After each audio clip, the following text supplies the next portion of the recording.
لاس راکړه راپورته شه.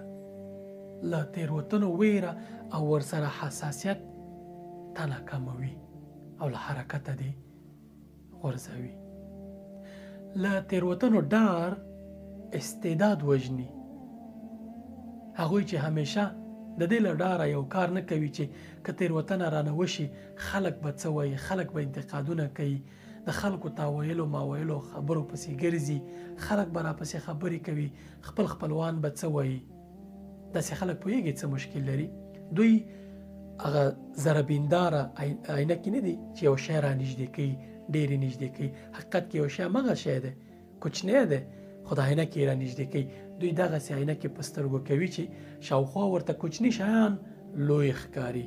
حساس کېږي انتقادونو پر وړاندې، د خلکو تاویلو او ماویلو پر وړاندې، د هر څه ډېر جدي نیسي او حساس کېږي پر وړاندې.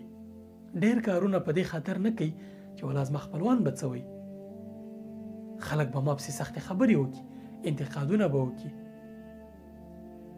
پوهېږي که دې له دې انتقادونو سره حساسیت پیدا کړ، ستا حرکت پڅ کېږي، ته کامیابي نشي لیدلی. که ته د خلکو خبرو نه ډارېږي، ته به د دوی په لاره روان شي. دوی به خپل مزاج په تا تحمیل کړي.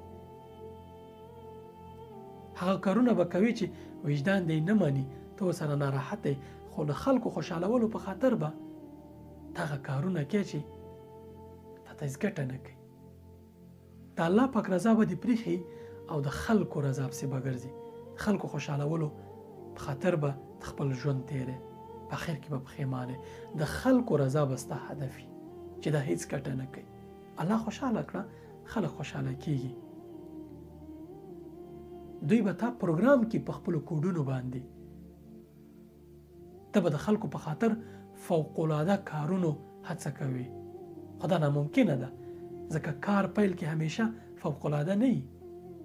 د یو کار پیل همیشه ضعیف وي، ورو ورو په تدریجي ډول باندې هغه قوي کېږي او پیاوړی کېږي. که ته هر کار فوق‌العاده پیل کې او په دې خاطر چې خلک را باندې انتقادونه ونه کړي، هر کار په ډېر لویه سطح باندې غواړې وکړي، هېڅ کار به نه کړي، هسې به ناست دي. ته به له اصلي حالته ووځي، له طبیعي حالته نمایشي کارونه به کوي.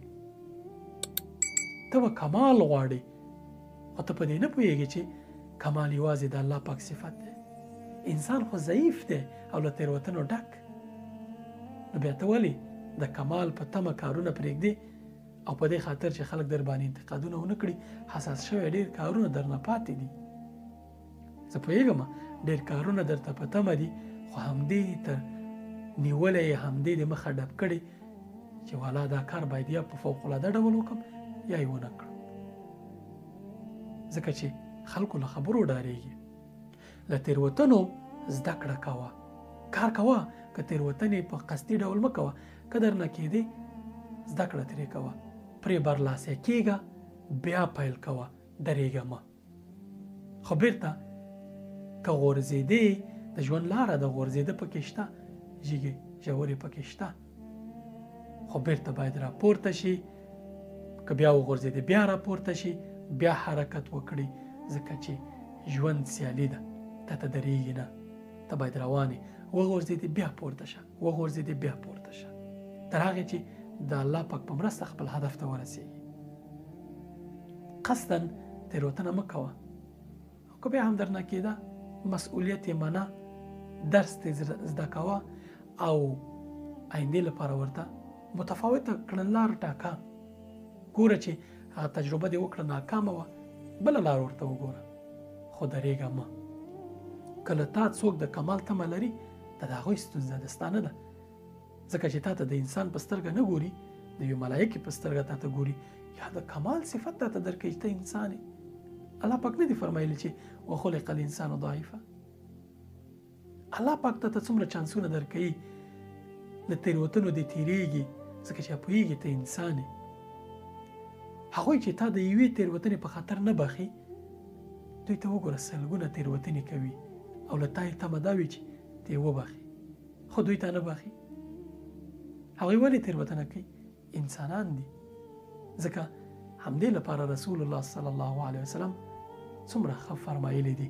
وایي که یو څوک اجتهاد وکړي او اجتهاد یې سم وختو، هڅه وکړي په علمي برخه کې، په نورو برخو کې هڅه وکړي او کار دپاره په دې نیت چې یو خیر کار وکړي، که ثواب ته ورسېد یعنې کار یې صحیح شو، نتیجه ښه وه، 2 اجره لري.